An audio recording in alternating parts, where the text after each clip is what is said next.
Hey YouTube, how you guys doing today? Kevin here, coming back at you with another video. Okay, so I've done videos on this bike a while back. This is a Kawasaki KE100 that I really just dumbed up. I took everything off of it. This was going to be the KDE100, and I've really been messing around with trying to figure out what I'm going to do with this bike.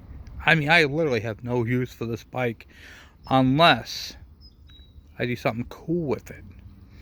So this bike right here, I used all the parts from the KD100 and I'm sorry, the KD80, and you can see how it's got the block off plate right here to eliminate the neutral light, because there's no wiring on this bike. The only wiring on this bike is the same wiring you would find on a KD80, which is just a kill switch at the handlebars, and this is how the bike looks.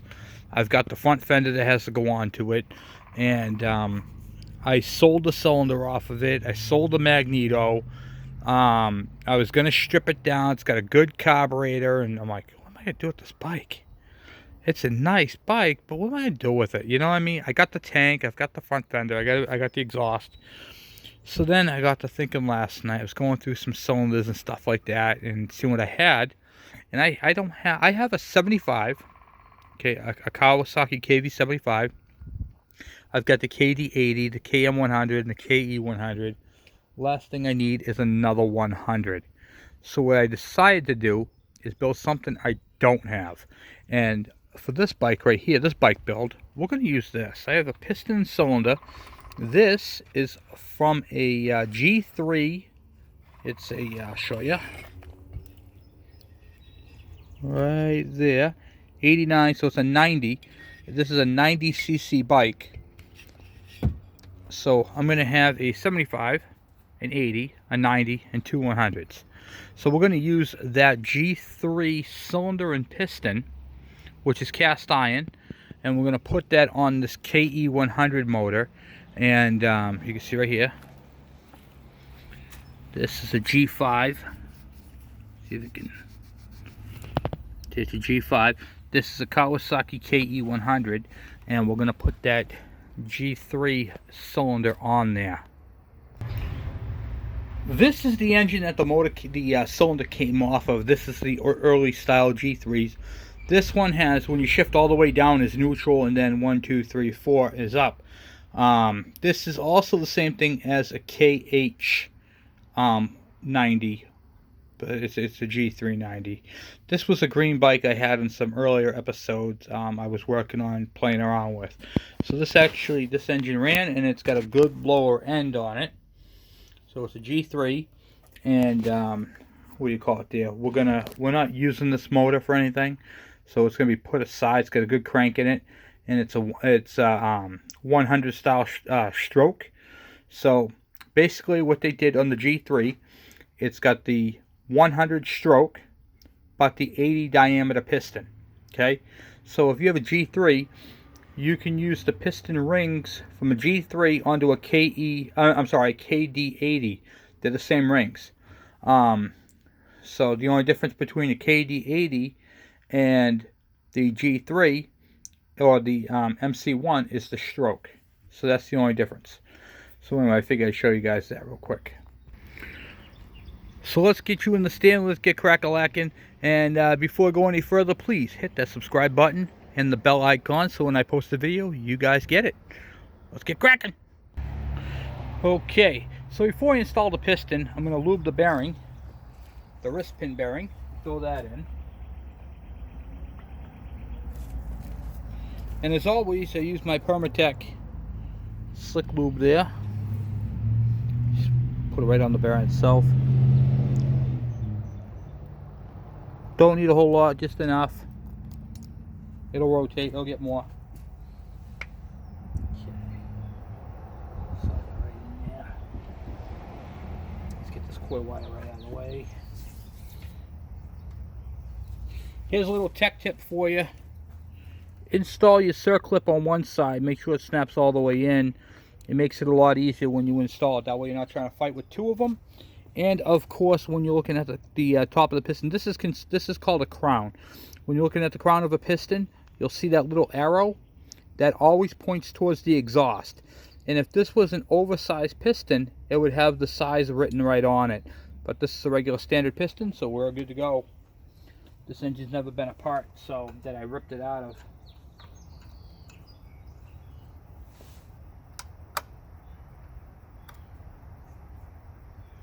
And voila, just like that, the what do you call it, piston's installed, and we got to put the circlip on the other side.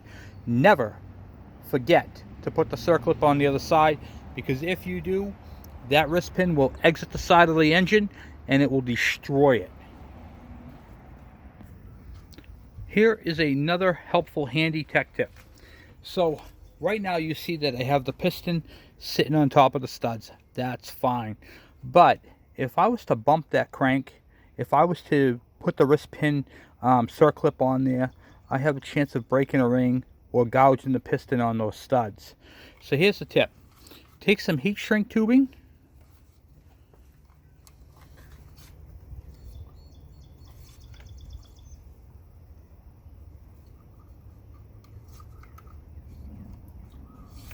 slide it over it, and now the heat shrink tubing acts as a bumper for them, and you will not break a ring or damage your piston.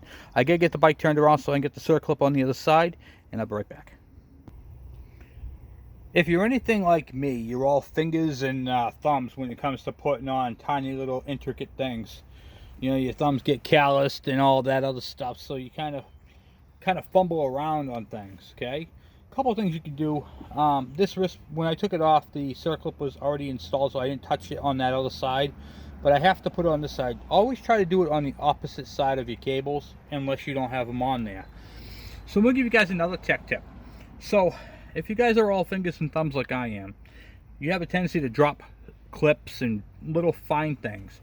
So take some tissues, just some paper towels, and kind of go underneath to get your piston up to the top dead center, where it would normally go. On this one here, like right there. And then you can put these right underneath, just like so. And that way when you put your clip in,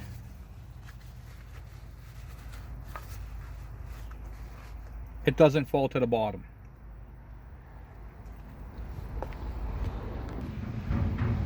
Okay, so now that you get the paper towels in there, now if you drop your circlip in there, you're going to be able to just, oh, that's right there, I can grab it and pull it out.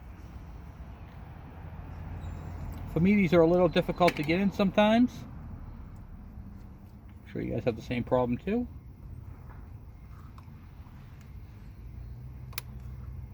Okay, make sure it snaps in. What I always do is I take my, you know, those pliers, I put them on the other side and push it towards me to see if it can, if it pushes it out. Oh, it's good there. Good there. One more time. Good. And you put it right like this and you just push.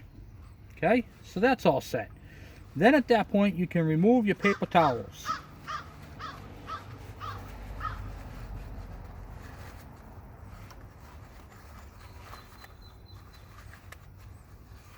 And whatever you do, don't crank the engine over with the paper towels in there, because it will get wound up inside the crank. Okay. On your piston, you've got these little pins. Okay. You got to make sure your ring gap goes in the pins. Now, technically, what I would do is I would gap these rings on this piston to the cylinder, check it before I install it. But since that piston already came out of that cylinder and it was already matched, it was a matched system, I'm just going to run it and leave it because it's fine. Okay, so while I got these on there, make sure that the pins all line up.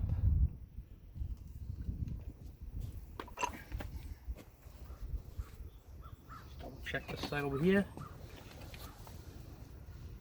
Yep, okay, they do. I'm going to remove these two back ones here. As a professional mechanic, I always double check my work. I'm checking my circlips, make sure both of those are done. Make sure my rings are in their right proper places, and make sure there's no debris in there, and the gasket that's on there is good and solid. Just a brand new gasket, so I'm good there. Okay, make sure your gaskets are all good. Make sure there's no debris, make sure it's nice and clean, and now we're going to lubricate the rings and piston and slide the jug over it. Another little cool tip for you is after you keep your tissues from inside there you go, wipe your finger off after you get all that lube off of it. Okay? Putting a cylinder in can be very tricky, so take your time. Alright, I'm going to move my cylinder real quick.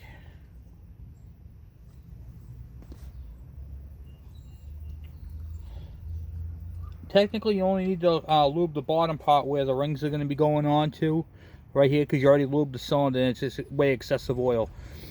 And you can see right here how I cleaned up the gasket surface. It's nice and spotless all the way around. I blew it out and cleaned the top as well. So everything is nice and clean and RTG ready to go. It's really exciting to have a 90cc. I haven't had a 90cc. I had them, but I've never had one up and going that I could drive, ride around. So we're gonna put this on. Here's the tricky part, guys. So now is the time when we have to take these off, and we have to just not move the piston around so much. Okay, so slide these off.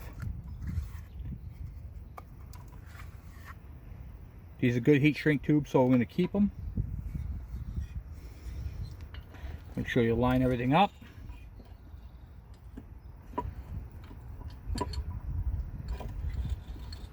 Some of these can be a bear to get in. Just gotta be patient with them. Take your time.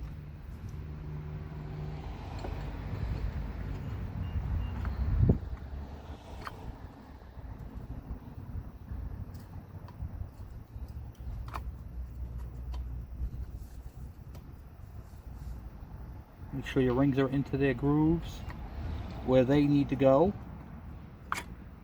And it should slide over just like so. Boom. And that, my friend, is how it is. Okay. Next step is head gasket and cylinder head. Alright. And when you're putting your head gaskets on, they are directional, so make sure you put them on correctly. Going in the right direction. See that right there is an incorrect. This one I want to show you guys. That is incorrect. See how there's a lip here on this side, and then there's a gap on this side, right here? That's an incorrect installation of a head gasket.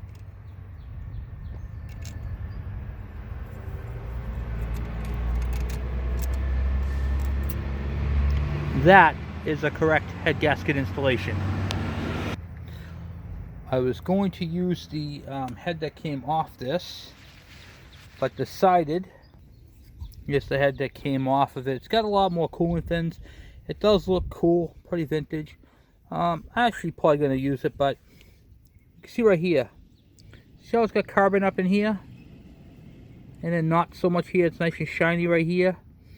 This is often mistaken as the piston hitting. That is not the case. If you have carbon up on this side and a shiny spot on this, that's because your cylinder head the gasket was installed incorrectly, and that's what happened with this bike, with this particular engine when I got it. The cylinder head gasket was installed incorrectly.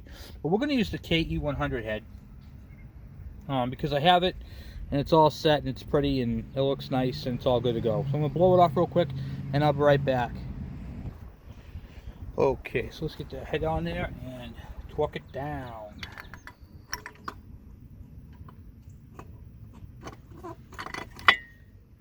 Now the book calls for 16 foot-pounds. And what I do with the heads now, I used to torque them at 16 foot-pounds, but looking at the diameter of the studs, going by the metric book of what these things can actually do, I since started torquing them at 20 foot-pounds. I torque them at 20 foot-pounds, I run the bike until they're warm, I shut them down, and then I re-torque them. Some of my early videos, you'll hear me say you gotta torque them at 16 foot-pounds. That's the book torque. That's what the book requires. But I don't, after my experience with the 16 foot-pounds, and you're always re-torquing them, I boosted it up to 24 pounds more. It's not gonna hurt it. So I'm using my torque wrench. I like this style one right here. This is a Craftsman, nothing fancy. In fact, I don't think there's a part number on it. Oh yeah, part number right there. You can read the part numbers. Okay.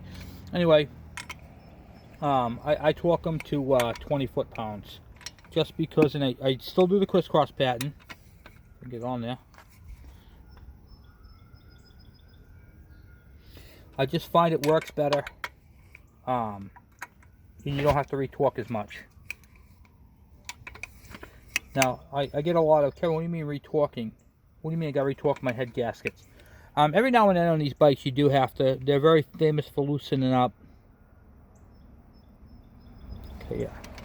20 definitely feels better too when you're torquing them. And 4 pounds is really not going to make much of a difference on the bolt. 20.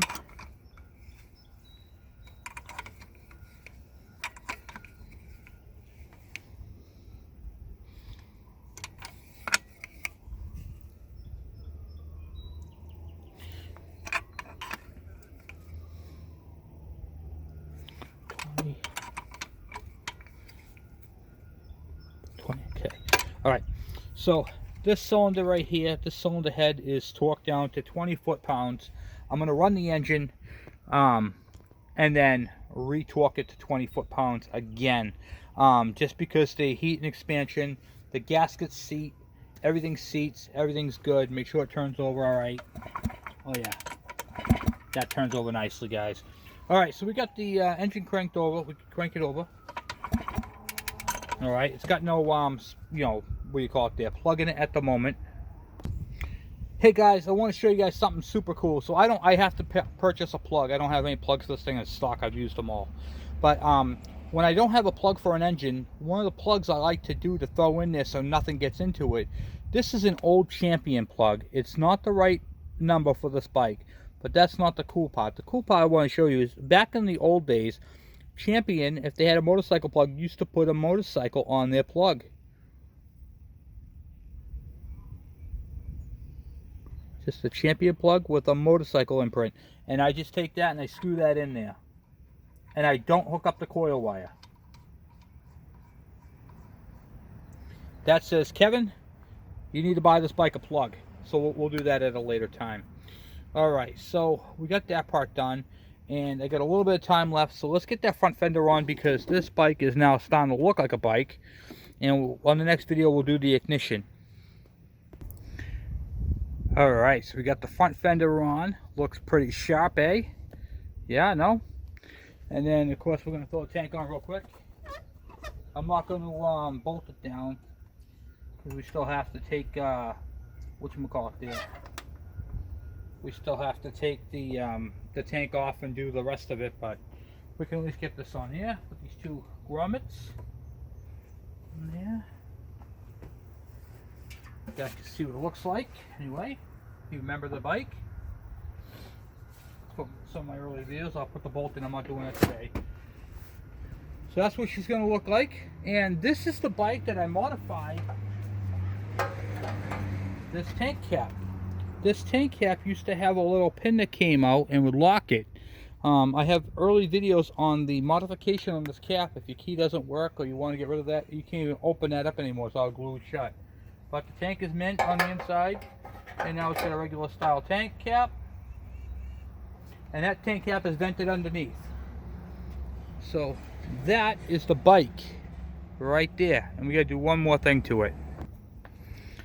There we go. I put 90 cc's on the cover with a paintball marker.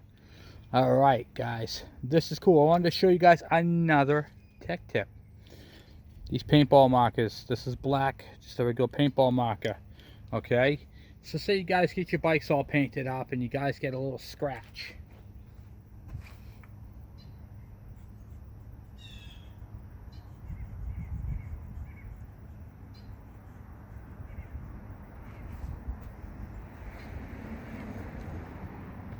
Just color it in.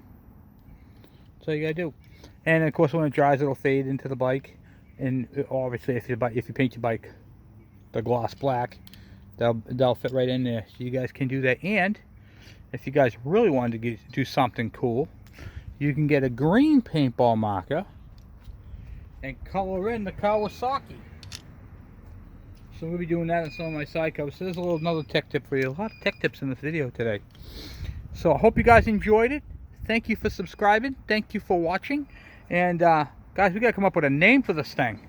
It's a 90cc KE100 format. So, and it's gonna be built to KDE90 what do you call it there, standards. All right, there we go. Replace that Kickstarter too. That thing looked terrible. Anyway, so this side of the engine's all done. We might have to clean that carburetor again because the bike sat for a few years since I even did anything with it. But nevertheless, it's all good. So anyway, guys, thank you for subscribing. Thank you for sharing. And I will be talking to you guys later. I'm out.